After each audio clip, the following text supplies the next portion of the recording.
Welcome to Screen Tone Club, episode 14. We are recording on the 16th of December 2018 for release on Christmas Day, the 25th of December 2018. Merry Christmas! Oh, oh, oh, oh. This is your fortnightly look at manga with a focus on joint discussion with myself, Elliot Page, and my lovely elf co-host, Andy Hanley. How you doing, Andy? I feel like I'm underdressed for this role now. I didn't realize we were doing full blown pantomime. He's behind you. Oh no, he isn't. Oh well, you can either be an elf or Mrs. Claus. Take your pick. I mean, can I be both? Can't we have a new story for Christmas? Yeah, okay, fair enough. Whatever, Rudolph. Sorry, this bit went stupid. But so this is your last free/normal episode for the year before we close down and eat a lot of turkey and hibernate. Quite frankly, we still have the Patreon patrons only bonus episode to come later in the month, which at the time of release will already have been decided, and so you will know more than we do now what it is.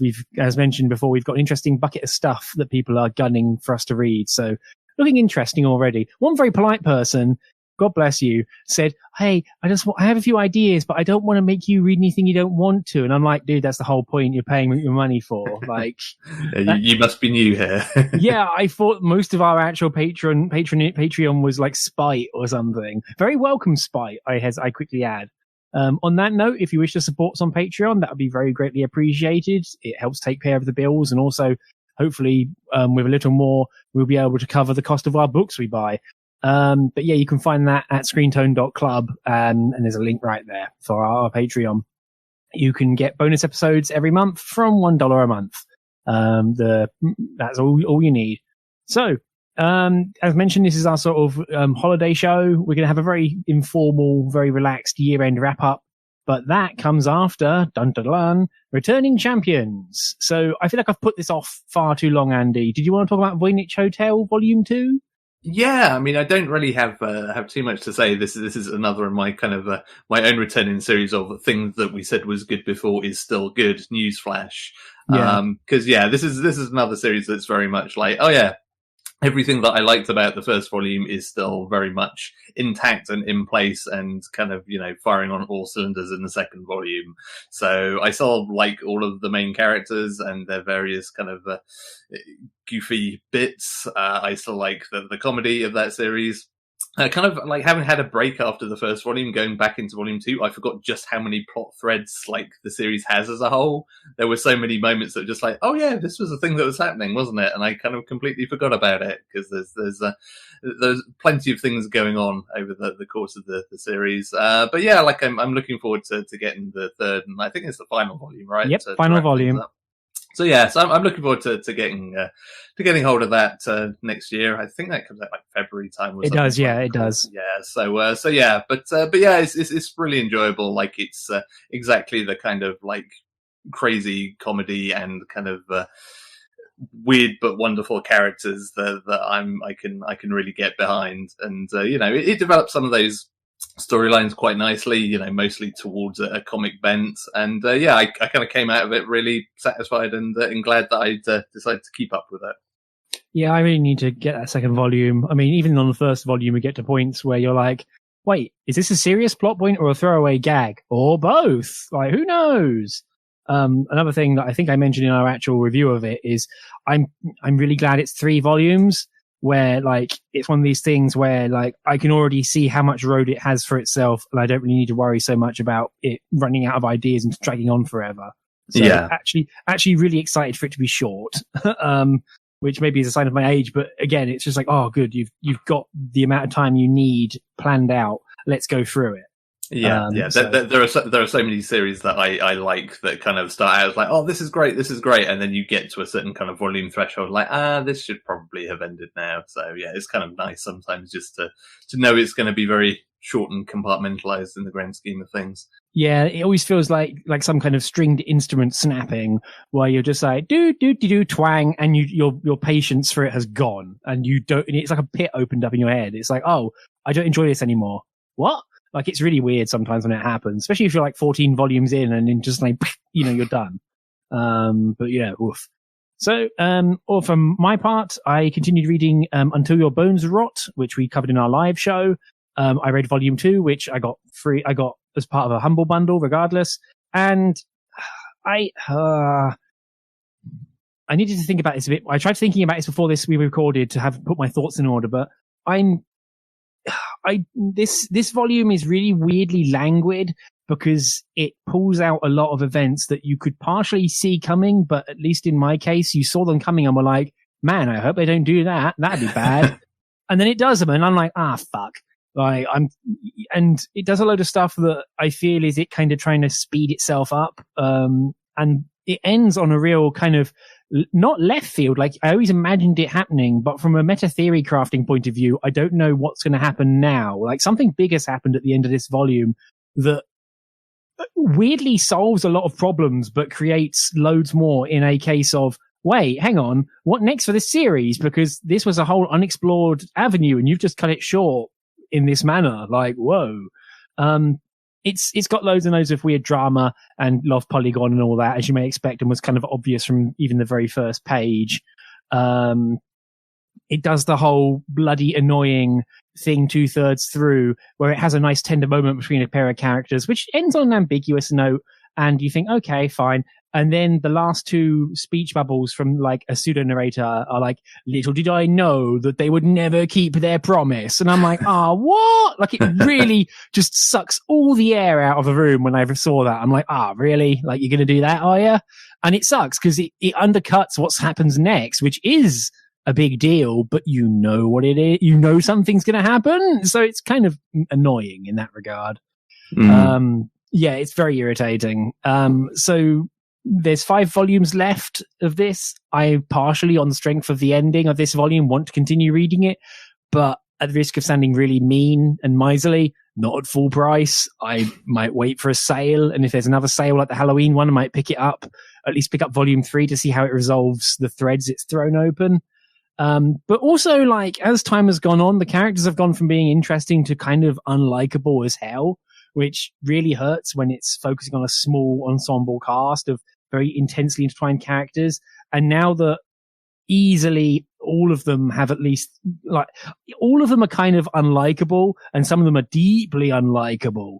And so it's kind of hard to really care about it at that point. Because that was one of the things with kind of volume 1 is you felt like the characters were always teetering in that direction. It's like, okay, like there are interesting facets to them, but they were always skirting around the edge of a town called I'm a Jerk, and it kind of felt like they were going to kind of step over the boundary at any moment. So I'm kind of not surprised to hear that most of them seem to have done exactly that. Yeah, the current scorecard is 4 jerks and 1 person you have not spent any time with, and so you can't form a judgment about, which is weird. So yeah, I would like to continue, but not for full price, which is mean. But hey, I got time and priorities, I'm afraid. So that's that. Yeah, that seems fair. I mean, it does sound interesting that it's kind of had another kind of shift in tone or whatever it's doing with its story for the 3rd volume. Like, I'd certainly be curious to hear how that winds up if it does go on sale at some point, because it sounds like it needs to change gears somewhat from what you've just said. Yeah, it kind of pulls something I didn't think it would do until right near the end. And it's like, oh, whoa, okay. Blimey, you're, okay, well, wonder what you're going to do now. So, yeah, maybe I'm thinking too hard and trying to second guess it, which is a bad idea, but still, it keeps me interested.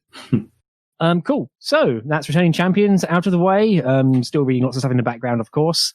And so moving on to Returning Champions Part 2, which is our year-end wrap-up, which, as mentioned, highly informal, because I had grand plans for this, and then life kind of was just highly exhausting. And so here we are.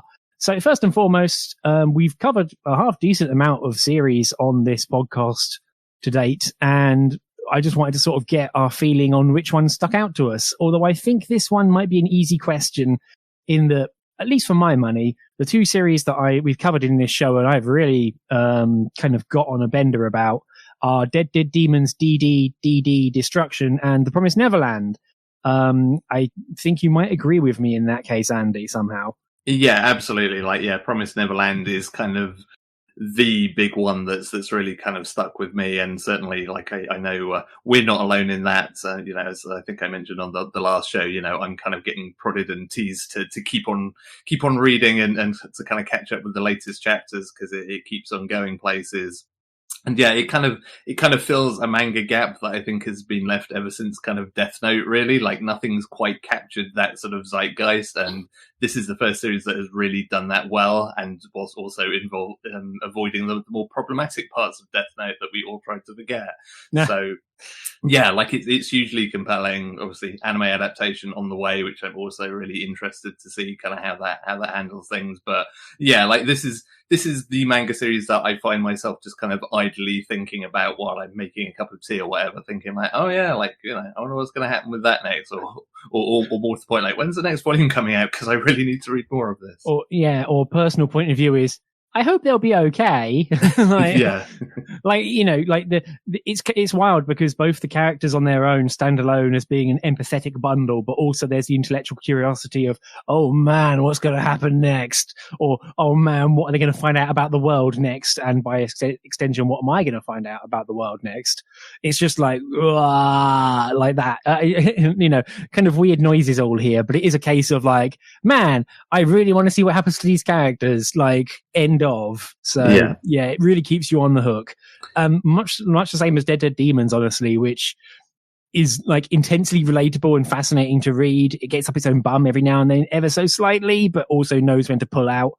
And just really, really good to get your teeth around and kind of chew it over. Like it's crazy because it's happy, it's sad, it's really kind of runs you through the gamut. It's very wistful in a weird way. It feels like you're watching your own lost generation in a strange manner, but man, is it fascinating, and I cannot wait to see what it does next. Yeah, like that's definitely the series that is kind of like my 2018 aesthetic in so many ways. Like it feels like it sort of captures the spirit of the moment, and like you say, kind of a generation in a broader sense, in a way that is really occasionally depressing, but mostly just incredibly compelling. And it's also like, just in terms of like the artwork of that thing is something that I just enjoy kind of gulping at whilst I'm also kind of taking in the story, because it looks fantastic. And if there's one thing that I kind of need to put on my to-do list for 2019, it is to read more Inyo Asano stuff, because there are a few things that I've not touched that I should get into come the new year. So that's kind of very much on my New Year resolution list, off of the back of reading this and kind of getting a reminder of like, oh yeah, like this stuff is good. I should read more of this person's work. If you fancy it, I can always schedule us a series or volume or two in future episodes, if only that I will actually have a reason to sit down and finish Solanin after at least 5 attempts to do so since I purchased it over a decade ago. I know I've talked about this on a previous podcast and with you extensively, Andy, but Solanin is the manga. It's like a one-shot deluxe edition, big honking single volume from Inyo Asano about, being a mid-20-year-old and like finding out that the workforce sucks nuts and life does not go as you think it would or should, even when you do everything you're supposed to. And it's really emotionally raw, especially when I first got it, again, a decade ago. And, oh, lordy, I could not finish it. And every attempt I've had has failed because I've had to put it down at some point and go for a walk and then not pick it back up again because it felt too intense, which maybe partially is because I'm a massive wuss, which I'm fully able to accept, but it's a real powerful work. So there's that. Also, one thing I forgot to mention, this kind of is a weird combo of this question, but I want to also say Inside Mary, which the only reason it hasn't stuck with me is because I binge read the entire damn thing in like 3 days. So yeah, Inside Mary, very good, really enjoyable. Please see our previous episode where we talked about it at length. Yeah, for sure. Yeah, and I mean that's a weird one where like if somebody asked me about reading that series, I'm not sure I would recommend like binge reading it that quickly, but at the same time, like both you and I did exactly the same thing simply because we felt compelled to. So maybe that is the best way to read it. I'm not actually sure. I mean, it was a case of like, I got to see what happens next. Like, I got to see what happens next. Like, I just need to know. Or I think I've got an idea. I want to see, it was just a case where it wasn't like I had to, it wasn't a case of like, I must read this now. It's just like, okay, I'm already on the hook and I'm already juiced to go. So let's just keep going here. So yeah, I really appreciated that.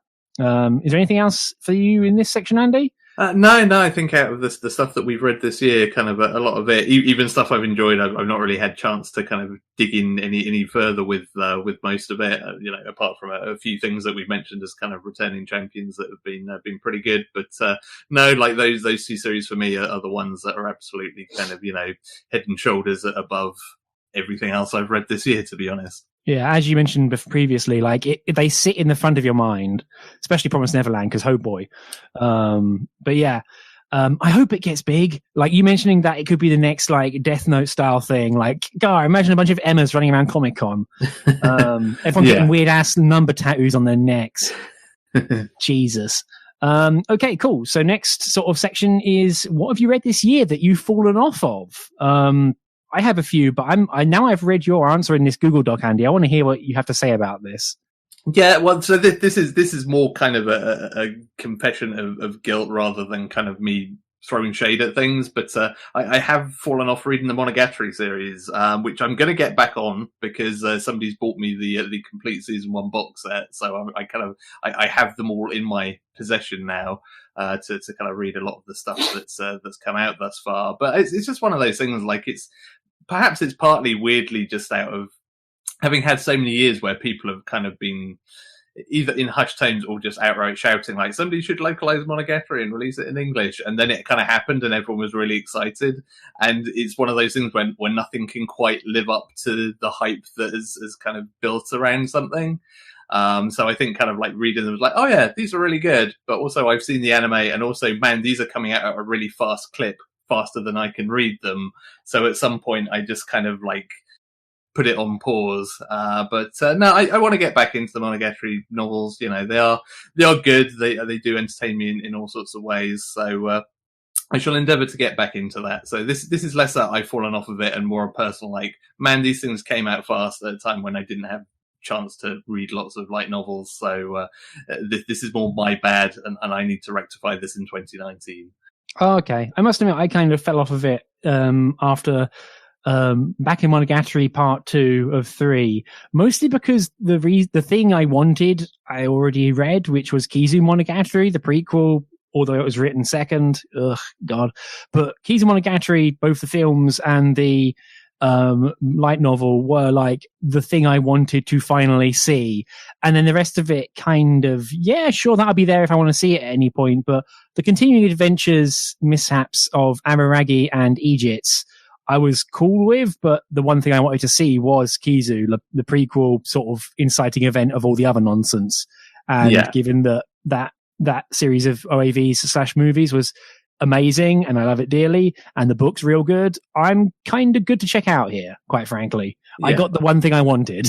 Yeah, I think that's understandable as well. I can certainly kind of I can certainly see that point of view, absolutely, because again, Kizu, I mean, that was a case of like the hype was entirely justified. Like, after all that incredibly long wait for the anime and getting to read the source material, it's like that part of it was like, oh yeah, this is exactly what everybody wanted. Fantastic. I mean, it was weird as well, because for me, the anime hype went on for so long that I completely forgot about it again. And then once the light novel came out ahead of time, I devoured it and was like, oh man, this is actually legit great. I can't wait to see how they animate this. Oh man, the animation's great. It was kind of a ridiculous 1-2 punch of, oh wow, it worked. It pulled it off. Good job. Yes, indeed. I also had the wonderful experience last year at Scotland Loves Anime for the final film in the Kizu Monogatari trilogy of sitting next to one of my Anime Limited co-workers who has not consumed any other Monogatari apart from Kizu and was just highly baffled by the entire thing or why people were into it. So sitting there for an hour watching just kind of the odd expetum, just like, what the hell, was highly amusing to me. Man, that sounds great. Oh dear. But yeah, I really loved Kizu. For my part, the series I've fallen off of is Happiness, by the author of Promise Mary, Shizuo Oshimi. I was when we were recording a different podcast, I was really hot on this series, and I think you turned me onto it, Andy. But I since volume, I think 5, I've not kept up. I've kept buying it, but I've not really been in the mood to read it.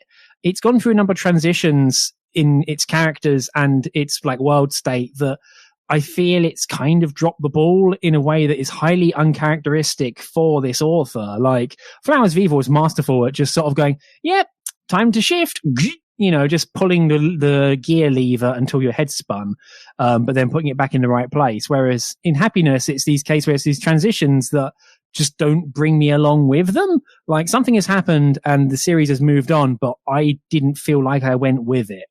And like, I still love the art. I still love the characters. I still love all the mystery. And it almost feels a bit too dark at times where it's like, okay, there's not much to cling on to here, because whenever I cling on to anything, it turns into sand, and that kind of wears you out after a while.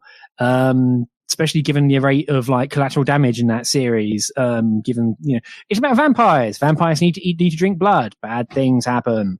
So, you can kind of see where the problems are going to come from.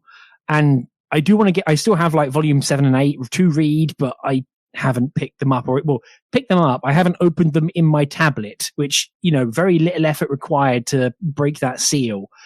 But I just haven't. I don't know. It's just gone out of me, man. Yeah, I mean, I'm actually in exactly the same situation with that series as you. Like the early volumes, I was kind of like hanging off of every page and was just, kind of enraptured and fascinated with what was kind of panning out in that series. And then at some point, I kind of I think I literally got to the same point as you, where I kind of, went through a couple of volumes and just kind of finished them. And rather than a like, or an ooh, it was just like, okay.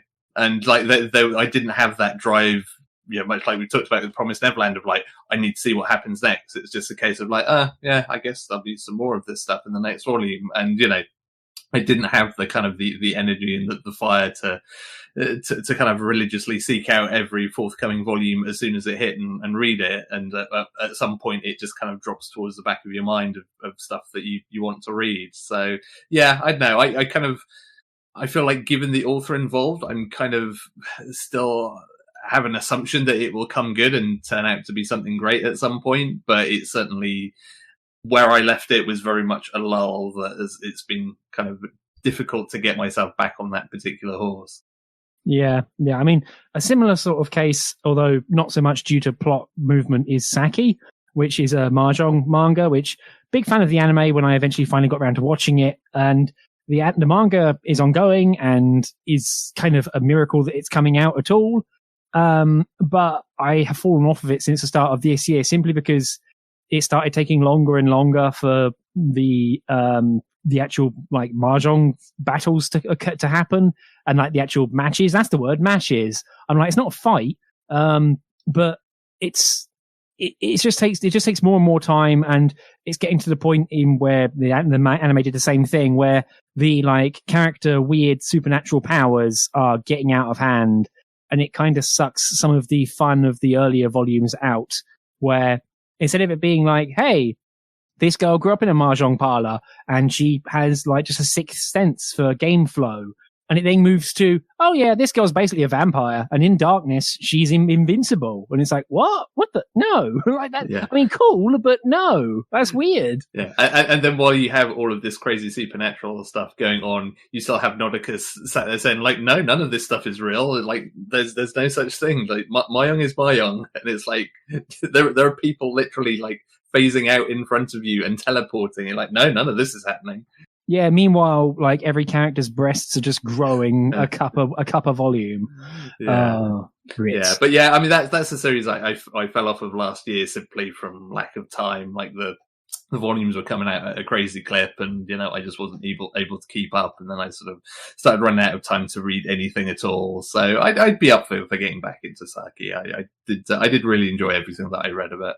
Yeah, maybe we should enter like the Saki Death Pact or something. But yeah, I remember the first like 9 or so volumes, I was like buying it on the day of release, and I'm like, yeah. And then after that, I continued buying it, but much slower. And now I'm like, I don't know, I'm free. I have 3 unread volumes in my account, and it's like, yeah, I should read this, but I got Promised Neverland to read. I know I keep coming back to it, but it's like, I got other stuff to read. You know, this Saki can kind of wait. It's not going to rot. So, you know, there's that.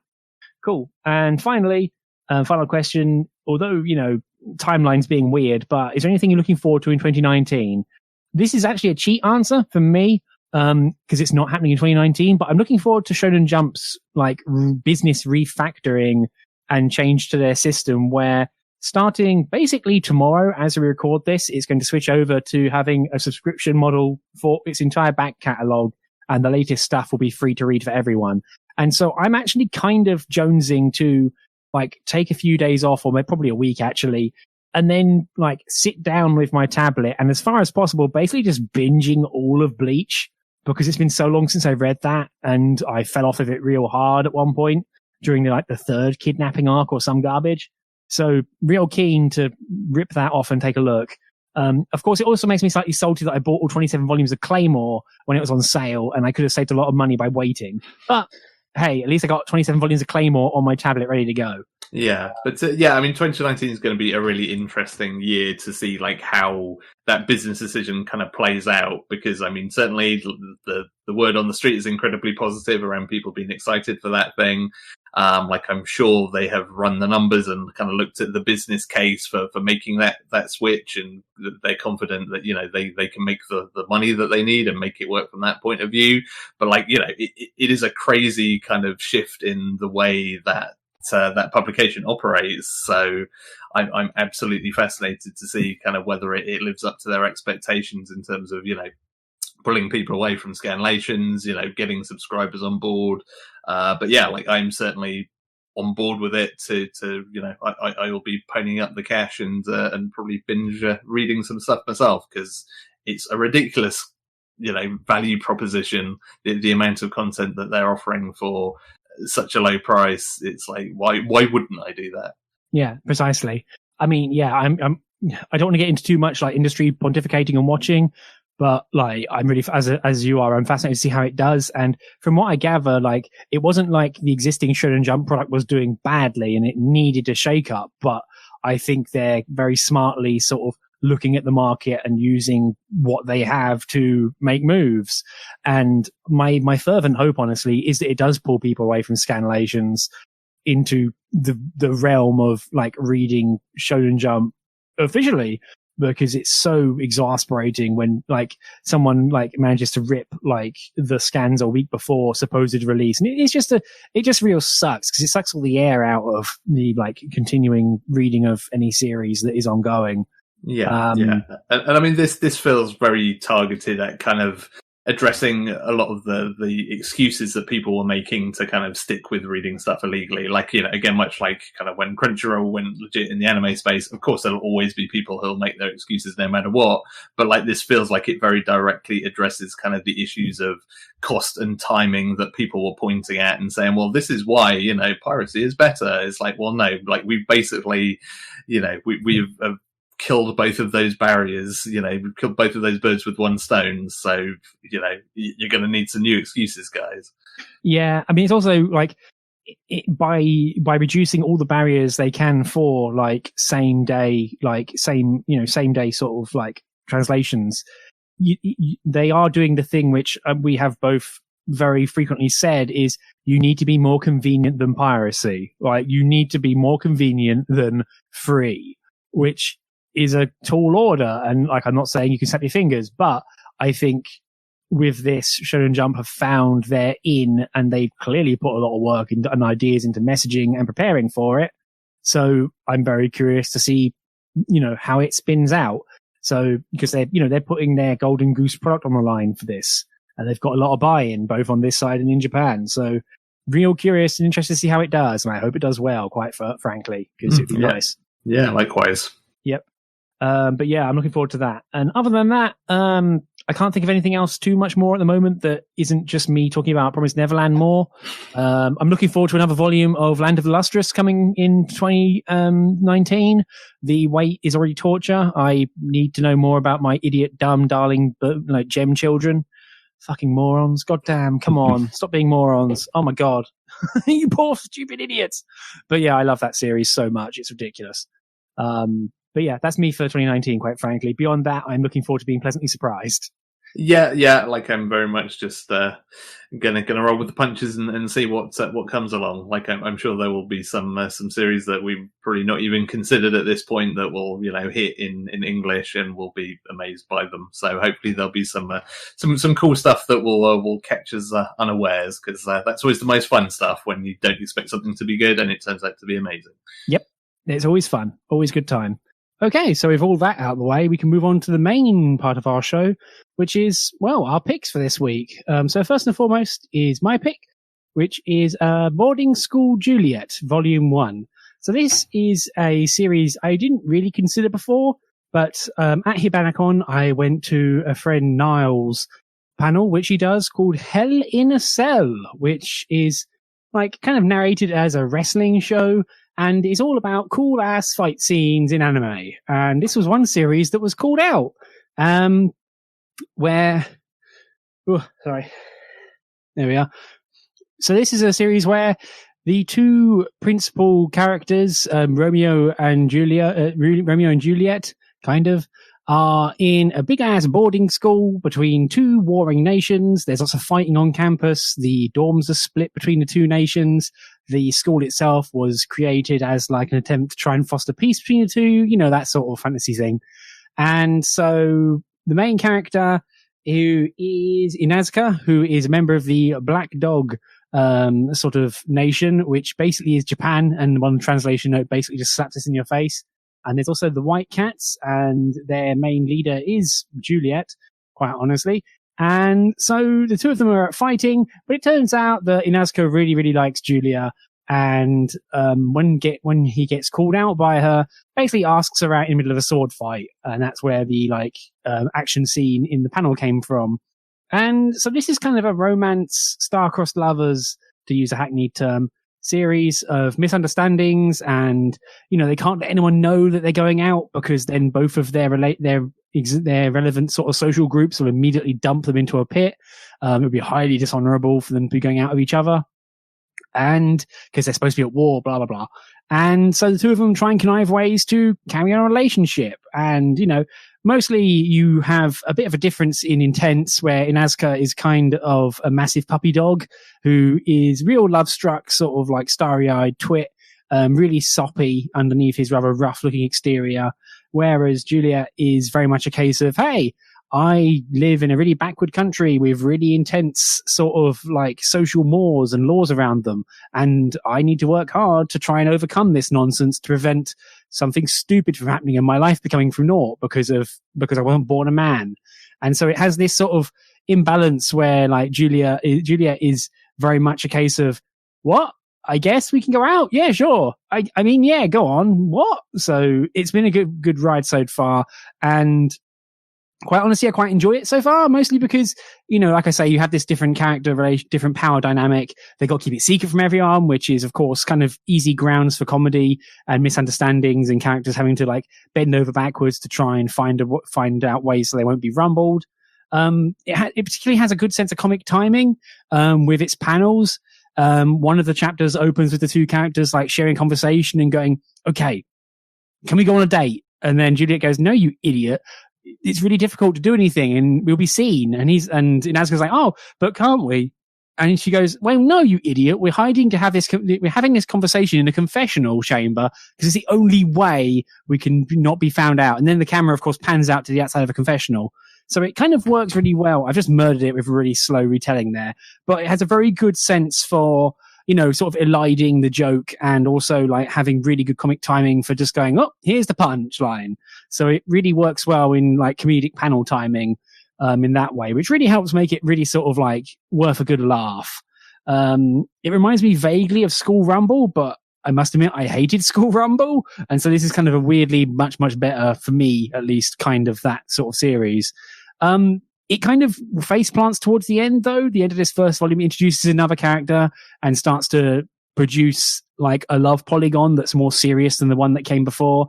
And it feels a bit too intense. And it feels like the series jumps into really high gear before then going, oh, maybe we better resolve this in some way and ratchet things back down again because we've just jumped from volume 1 to volume 8 somehow. So yeah, I kind of enjoy it, but equally that sort of plotline left a sour taste in my mouth by the end. Just because of how crazy intense it suddenly got. Like it went from no stakes to very intensely high stakes out of nowhere, and then had to try and play the entire thing off for a gag. But yeah, it's really fun in that regard. Just because you have Inazka in particular being this sort of besotted twit. And lots of good faces, lots of really good faces, stupid characters. You know, you have the pair of each of the main cast have their own hanger-on who clearly fancy them or are weirdly indebted to them. And so there's going to be some tension there, I bet, at some point. Hazuki in particular is like the Inazka's sort of second-hand man / girl who is really funny, but unfortunately is a one-note character at the moment because she literally exists to try and fiend after Inazka after he's already left the frame. So kind of a good joke, but one that wears thin. At the moment, the series is 10 volumes long in Japan, ongoing, and it's got 6 volumes released in English from Kodansha. I am kind of tempted to get volume 2 just to see where it goes after this podcast. But yeah, I've kind of rambled on long enough at this point without taking a breath. So Andy, what did you think of it? Yeah, I mean, I think kind of simple fun is kind of what summed up for me. I mean, there's nothing that kind of stands out in terms of like the overall plot or kind of how things play out. Like, I mean, if we're doing comparisons, kind of like Nisekoi is kind of the obvious one for me. It kind of hits a lot of the same notes. I think the thing that made this first volume work for me is simply the dynamic between the two lead characters. Like, it starts out a little bit clunky, but like kind of by the end of that volume, there's a really nice kind of feel between the two main characters, between our Romeo and Juliet. It's kind of, I mean, it's something that I've talked about with other romance-led series that we've talked about on this podcast, where I get frustrated when I can't buy into the fact that these two characters are going out, because it's like, well, they don't really seem to like have anything that kind of like bonds them together. Whereas here, like, it feels like that chemistry is there. Like, you know, even if it's not from sort of page 1, kind of the more time they spend with each other, it's like, yeah, these two, they actually kind of like work out quite nicely as a kind of double act. And you kind of, it got to the point where, you know, the parts of every chapter I was looking forward to were the snatches of kind of moments that the two main characters actually get to spend together, because they've kind of got a real nice kind of little dynamic going on there. So that definitely kind of eased me into this kind of after reading the first few chapters and sort of being like, yeah, this is all right, I guess. There's nothing spectacular, but I definitely warmed to those two leads, and that kind of helped to kind of get me more on board with the series, or with this volume at least as a whole. Yeah, I can. Yeah, definitely. I think you've helped crystallize something in my head where it's just like, as you say, the dynamic is very, very interesting. Like, they both have very different, like, aims, not aims, but, you know, just they have different sort of things that are driving them. Like, Inazka's a bit more base and a bit less interested. He's just like head over heels, puppy love sort of thing. Whereas Juliet has a very clear goal, and the way that the two play off each other and kind of orbit each other is not just like standard, dull, static. It's very much a case of, you know, back and forth. And there's even in the first volume, there's already discussions of like, hey, something bothering you? No, it's fine. And it's like, well, I'll be here if you want to tell me about it, all right? And, you know, even just that is kind of like way more advanced and kind of grown up than most volume 1s of romance series. Yeah. So it's kind of refreshing to have that. Totally. And again, like from what little I'd seen, I mean, I was at that same Hibanacon panel as you, and also had the same reaction to that fight scene of just like, oh man, maybe I should watch more of this. And, you know, which is another reason why, you know, I kind of wanted to read this first volume as well. But like one of the things I was expecting from what little I'd seen of the series was like, oh, Juliet's just going to be your typical kind of dyed-in-the-wool tsundere character. But that's actually like not really the case at all. Because even when she's kind of like pushing Romeo away, it's not kind of your typical like no, I don't like you, but I do really. It's more a case of, look, I'm busy with my own shit right now. Like, I have things that I need to do and that kind of society expects me to do within this boarding school. So I just don't have time to deal with you. Like, it's never a case of like, I like you, but I'm not going to admit it. It's more a case of like, I have to prioritize other things as well. So like, bear with me while I try and balance my life out here. Yeah, that's Juliet is the far more interesting character, as you say, because it is a case of like, hey, I want to give this relationship thing a go. That's all cool, but you need to be aware that we both are risking a lot here. Like, keep your head on your shoulders. But yeah, I mean, at the same time, that's what kind of makes Inuzuka kind of endearing to me, at least, is that he's a giant puppy dog, but also knows when to listen to what the hell he's being told. Again, he's not kind of like just that one-dimensional, just kind of falling after her. Like he goes out and gets things done and makes things happen as well. And for all the kind of typical, more cliched moments of misunderstandings, etc., like there is something refreshing about the way those two characters go about their business, because they both feel believable even in this kind of unbelievable scenario.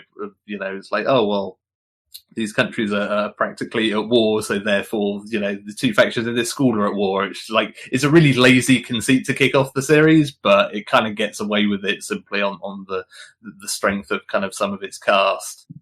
Yeah, both primary and like sort of even just some of the bit part characters. Like that dude who's got a padlock through his ear hole. Like, what are you doing, lad? Wouldn't that hurt? Yeah, but I'm definitely with you that I really hope some of those kind of secondary characters get some time in future volumes, because like Hazuki and I think it's Simon on like Juliet's side. Yeah, Simon is like the ultimate fucking like just trombone noise whenever he appears on screen. Just like, brr, brr, brr, brr, this fucking idiot runs into frame. Yeah, like, I mean, during this first volume, I kind of found myself like writing my own fan fiction in my head where Hazuki and Simon end up kind of getting together as kind of the kind of jilted deputies of just like, you know what, these guys don't clearly have no interest in us, but, we're kind of cut from the same cloth. We'll probably get on okay. Let's date as well. Let's have a spin-off manga. At the risk of sounding a bit weird, yeah, I have that in my notes as well. Like flat out at the end, I'm like, oh, if these two went out, that'd be a real funny story. Like, yeah, that'd be funny. But also, yeah, the two, at the very least, the two of them could just fall in as being like jilted friends. Yeah. I just want them to get some more depth to their characters, because as you mentioned, they're both kind of one note, but they seem like they're both kind of cool. I like them both, and I kind of want to see a bit more of them and a bit of flesh on their bones. So, well, you've already seen Hazuki's flesh a few times because she's tried to come on to Inuzuka a bit heavy. So Well, yes. I mean, we have seen more flesh than we should probably want to in this series. I mean, as much as I actually really like the art style and character designs of this series as a whole, volume as a whole. Like, it looks, again, nothing kind of groundbreaking or spectacular, but it all looks really nice, and it all fits. And when there's action, it's kind of well played out. Again, you said like the faces and expressiveness is all really good. Like, it was really pleasing on the eye without ever being kind of like, oh, look at this unique thing it's done. It's just a very well drawn manga. Yeah, the characters really are expressive, right? And yeah, I really do like it. It's, as you say, it's one of these things where you look at it and go, this is really well pulled off, and it's kind of hard for you to go. It's not like friggin' Solar Exchange Die where you like lose your mind about it. This is a good manga, a dang good manga. And frankly, sometimes, especially in the romance stakes, it can be fine to find something that actually pulls it all off competently. So, yeah. I mean, my weird now you've pulled off the Band-Aid on the fan fiction bucket. My personal sort of dumb side story of this is where the end of the manga has Inuzuka and Juliet going their separate ways because life takes over. And then Hazuki and Scott get together and they end up brokering peace between the two nations. Surprise! The bit part characters were actually the real characters. So yeah, that's my fanfic. Yeah, that would be good. So yeah, if anybody wants to hire us to write a Boarding School Juliet spin-off manga, you can find us at this email address. We're available for light novel duties.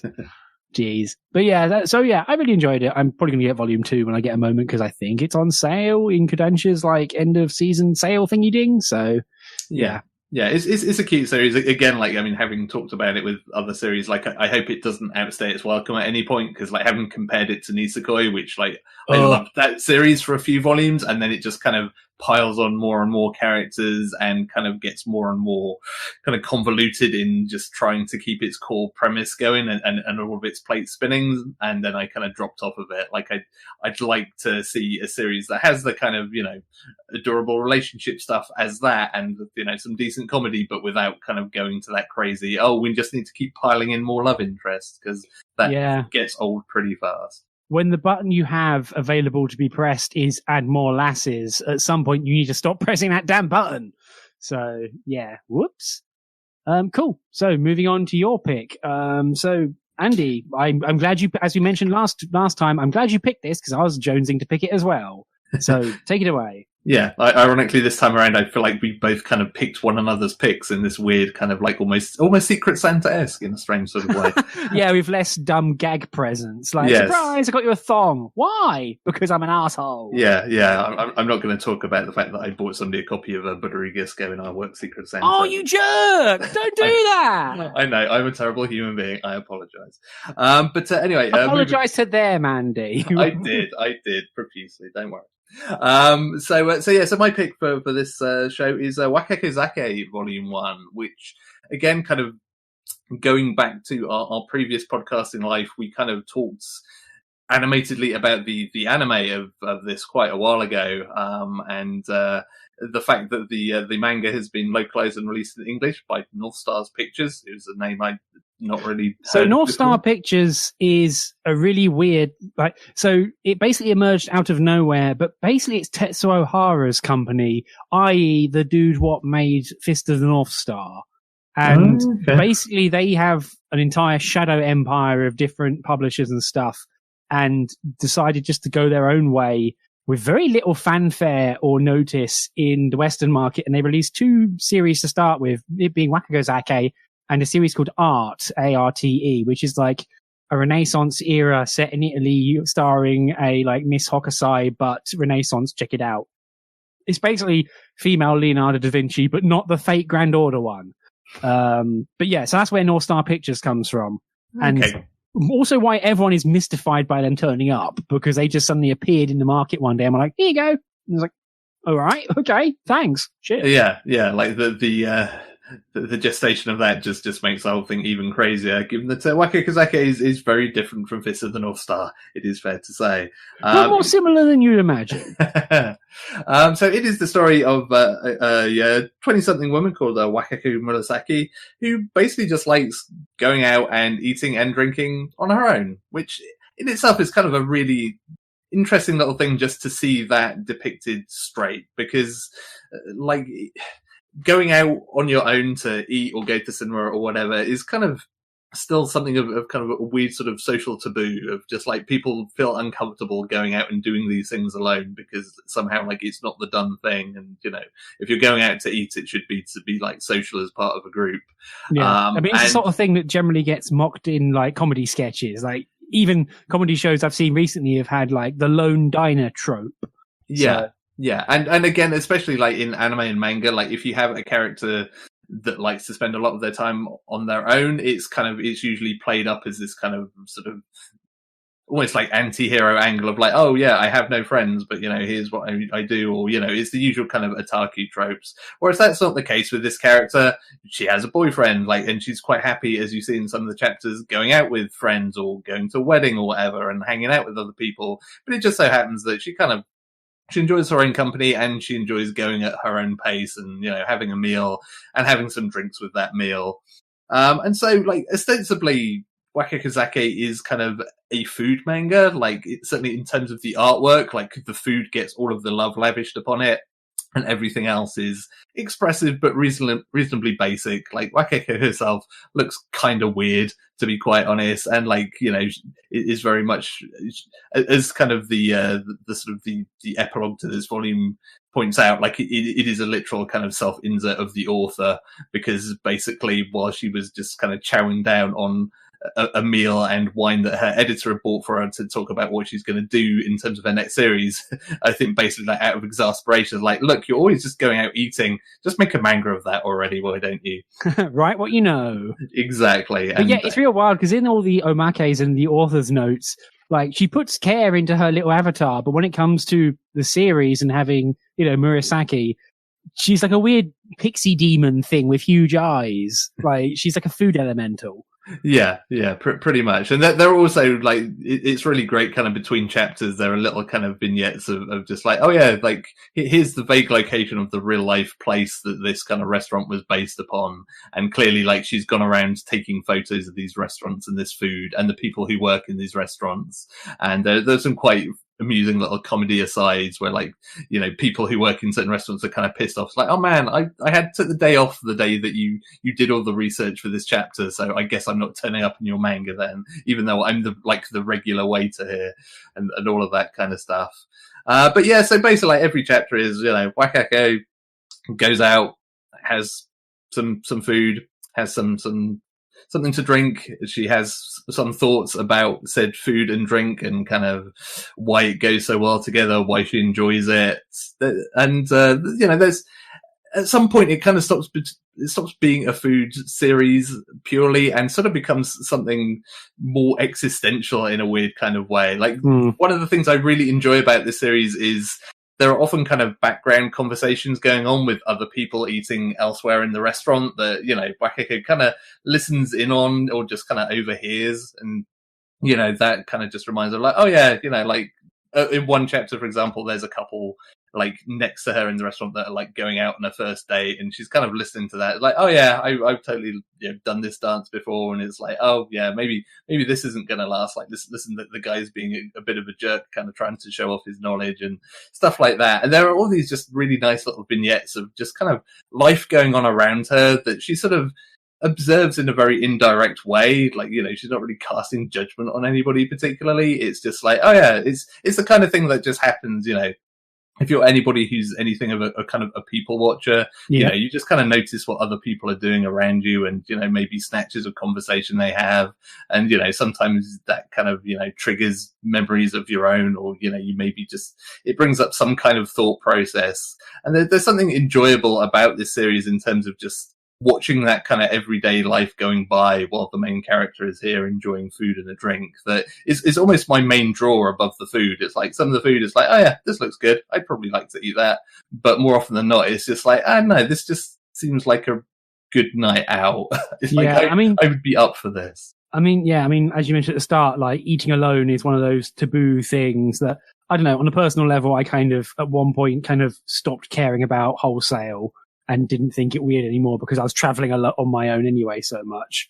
But it kind of like having her on her own makes it really fascinating as like a vehicle for here's what Wakako thinks. But like you say, it gets really existential or just fascinating, like way more fascinating than you'd imagine a manga chapter in 9 pages could be. Like when she goes out and has like fried chicken and she's just musing on like kind of how terrible it is for her and how she should not be eating it whatsoever. But man alive, fried chicken's pretty dope. So, it's just this musing on the wonder and magic of fried chicken, which is completely true and accurate because, man, fried chicken. So, yeah, it really works in that way. Like, even there's like an ongoing sort of thing which happens with, like a coworker, like a junior at her office who, when you first you only see him twice and in basically 2 panels total, one of which she's like, damn you, I had to do your work. And the next time it's like, oh, I got praised because he's not shit anymore. And it's that sort of like, it's not like a plot line or a storyline or something you need to put in the WakakoWiki or whatever. It's just a thing that is a nice backdrop element to, oh, check it out, I got chicken skin, sort of thing. So, yeah. But also, sorry. Karen. Yeah, I was going to say, like the little kind of, after work thing of just like, kind of her internal monologue, just having a bit of a moan of basically like, yeah, had a shitty day at work today. And then like, yeah, like you say, another occasion, like, oh man, everything went really well today. I should kind of have a little mini celebration here. It's just, again, like, I think basically anybody can relate to that on some level of just like, it's not kind of, hey, I won the lottery or hey, I got fired. It's just those little kind of victories and defeats that everyday life brings you that are kind of important parts of the fabric of your life that you probably don't think about beyond the day in question. But like at that moment, like that's the thing and that's the focus. And that's just kind of enjoyable to see brought to life in the way that this series does it. Yeah, totally. It really works in that regard just because it's like, hey, small things happen in life. Like not everything's the end of the world. So let's have some food. And yeah, it really is kind of a calming thing.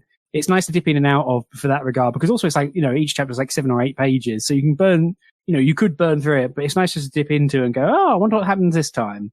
And the art's really nice. Like when it wants, like I mentioned before that Wakako herself is kind of a weird, like almost like a food elemental, but the drawing's really nice. The art is really good. Like it puts the art where it needs to, especially when it comes to the food or, elaborating on the sort of the mise en scene. Forgive me for using a fancy word, but like the environment of the food eating sort of element of just like, hey, I'm at this place. It's nice and quiet.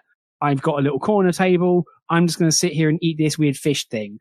And it's really nice about showing the environment and also the food. Like you won't just get the food itself, but also just, the heat it's giving off and how it splits apart and all that sort of stuff, which, it isn't trying to slap you in the face about it and go, check it out. It's just like, hey, this is part of the joy of this is, picking up the fish and just slowly teasing it away. Even if you see it sometimes and go, that looks gross.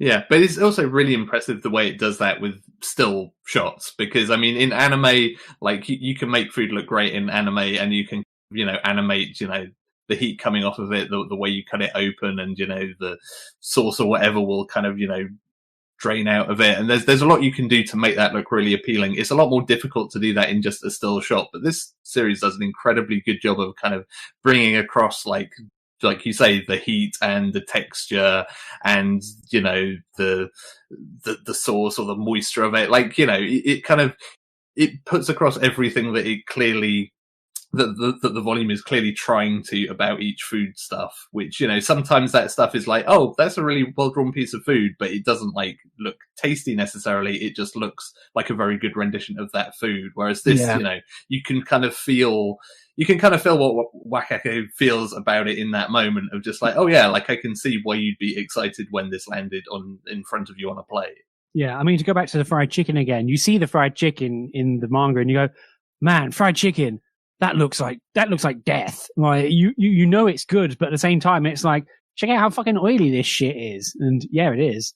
I mean, it kind of ties into like, I mean, particularly in Japan, like we've both me and you, Andy, have been to Japan, and they have like a thing which is, it's like a gastropub, but if it was done properly and not stupid like it is here, where you pay £12 for a fucking shite burger. But they have izakayas, which are basically a drinking hole where you can order little nibble dishes, and they're just made straight in front of you, basically. And that stuff is rad. So that's kind of like where the infinite possibility of this series comes from, is you can basically just sit somewhere and go, hey, I'll have some form of duck stew and a beer, and it'll turn up, and you go, sweet. So yeah, that's kind of the one little sort of cultural note that, if anything, just makes me want to go back to Japan real bad, unsurprisingly. Yeah, there was that there was that angle too, and there are some really nice little bits of comedy as well. There's some really good one-liners. I mean, it's enjoyable. Like, Wakako going to a wedding is great because like, oh, I can't wait to like congratulate the bride and groom and also drink all the wine, and and basically all of her friends around us are just like, you're just here for the food, aren't you? Really? And it's like clearly her reputation precedes her. Yeah, I feel like this is if ever there was like a case of like a manga artist finding their calling, it's this one maybe. Especially given that editor sort of gag where the editor's like, maybe you should ask before ordering more food on my tab, and she's just like, whoops, never mind. Yeah, well, she doesn't even really seem very apologetic about that. It's just like, well, what are you going to do? You can't stop me now, bitch. Yeah, like this is basically research at this point, so this is fine. Thanks, boss. Yeah, but yeah, I really enjoy it. I'm looking forward to it. I'm not sure when volume 2 comes out. I'm excited by the fact that, as you've put here, that there's 9 volumes in Japan, so that's good. Yeah. I mean, hopefully it's done all right for them, and they will continue with that, because again, kind of being the strange kind of come out of nowhere company that they are, there's always that question of like, is this is some like tax hole somewhere that's just going to get shut down? Like, I hope not. I hope this will continue to come out, because like it's a hard show it's a hard series to recommend, because you mention its core elements, like, well, nothing about that sounds interesting, but like when you merge them all together in the way that this series does, like it's weirdly compelling. Yeah, it really is. If all else fails, the anime is on Crunchyroll, and it's like 3 minutes an episode. Yeah. And it's also some of the longest 3 minutes of your life, because it luxuriates in it. And I think the two of them kind of complement each other very well, because they both do what they need to do to show you what it wants to show you really well, which I feel should be high praise. At least I think it is. So there you are. And weirdly, there is going to be, I don't think it's out yet, but there's going to be a live action Izakaya as well. Oh no, there already is. Yeah, I know. Is that already out as well? Yeah, you know, Robert's watched it already. He's a big fan. Cool. Although it's a bit weird because like live action Wakako has to pull funny faces, and she's kind of creepily good at it. From what I remember talking about it with him. But yeah, there is a live action Wakako Zake. But yeah, I'm really glad we got to read this. Was already a fan, but yeah, it's like revisiting it. I'm like, yeah, this is good. Plus, you know, I know we live in a weird, strange, benighted world where, like, you know, one of the weird mantras that people have to go under is like self-care, but like legit, like eating something nice and drinking something nice, and optionally, but still important if you'd like it, is good company. It goes a long way, especially when you've had a hard day or you just want to like empty your brain. Yeah, for sure. And again, that's one of the interesting things about the series as well, is like, you know, when it kind of just puts out there, it's like, oh yeah, like Wakako totally has a boyfriend, and it's like, it's kind of, again, nice to see that it's not like, oh, well, I have a boyfriend, so therefore we have to spend all our time together. It's like, no, I just want to go out on my own sometimes, and that's cool with all concerned. It's like, yeah, that's kind of nice to see. Like, you don't see that in manga very often. Yeah, I mean, all the stuff about Wakako's life is all sort of handled with like an almost like, well, with a really good touch of just like, yeah, nothing is the be all end all. Like, every life is a confluence of different stuff, so you need to obsess over it. Like, we're here for the food, damn it. So yeah, cool. But no, really enjoyed that. So cool. Next, going on to what we're talking about next time. So this will be our first series of 2019. Done. So first and foremost, I have picked a romance series, which I picked up previously and read about 10 pages of and thought, I want to talk about this a bit more. And that is Kiss Me at the Stroke of Midnight, which I think so that's volume 1. I think it's into like a decent number of volumes at this point. Scrolling, volume 8 just came out recently. So yeah, there's that. Another romancy doodah. So how about you, Andy? Cool. Yeah, I have also picked a romance story, ? Caterpillar Girl and Bad Texter Boy, which, I mean, is, I don't think I need to extrapolate too much on that. I picked it mostly because I read that title. I was like, well, that's a good title, so I should probably see what this is about. Yeah, and even if the title doesn't, the cover art does, that's for sure. Yes, indeed. But this is also a romance story of sorts, it seems. So I kind of checked out a preview of a few pages. It's like, this could end up being awful, but it's also kind of fascinating from what I've seen so far. So sure, I'm in to read all of this. Yeah, let's go for it. Sod it. I mean, it's a 1-volume banger, isn't it? I think it is indeed. Yeah, I believe it is a one shot as well. So that's always a bonus. Cool. So, final parts of the show. We can kind of skip the like release schedule bit because we're kind of too far ahead of ourselves in terms of releases. Whoops. But as I mentioned, like, interested to see what happens with the Shonen Jump thing, starting tomorrow. Jesus. Hope it doesn't fall on its face. So, Closedown. So, thank you very much for listening. You can find our website at screentone.club. There you can find links to all of our previous episodes, as well as a sort of catch-up list of all the series we have covered, along with links to the individual episodes. You can also find us on Apple Podcasts, on Spotify, on any other podcast catchers of note. If they have the ability to do so, we would greatly appreciate it if you left a rating, or even if you fancy it, a review. That stuff really, really helps with discoverability. Tell a friend, Twitter, it still exists. It's a hell site. We all love it for some reason. So, finally, you can find our Patreon at patreon.com/Screentone Club.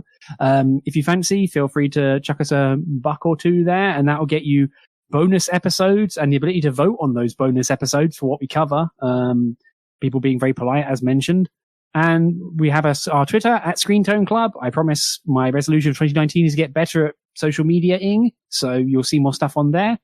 You can also contact us via email, show@screentone.club, and you can find me, Elliot, at Elliot Page. I'm getting back to posting more cat pictures now. I need to let the cat out. Hang on, she's going bananas. Andy, please cover for me. Yes, indeed. You can find me on Twitter, where I'll probably be posting screenshots of torture robots or other weird things that I see in anime. Yeah, what the hell was that from? That's from Release the Spice. It's a a very brief cameo of a torture robot, but it amused me because it just says, "Hello, I'm a torture robot."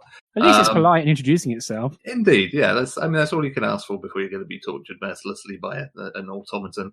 But anyway, you can find such wonders on Twitter at Hannah's1979.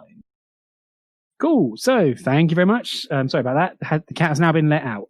Thank you very much for listening. We will see you in 2019, apart from our Patreon subscribers, because you'll get a bonus episode just before the new year. We need to actually plan the recording of that. But yeah, thank you very much, everyone, and have a lovely Christmas. If you want to see this on Christmas itself, come on. Like, what are you doing? Yeah, your family are probably waiting for you, but have a Merry Christmas, and we'll see you soon. Yeah. On that note, if you need to escape your family, don't worry about it. We won't judge you. Sod it. You know, you can only take being beaten at Scrabble too many times, frankly. Anyway, take care.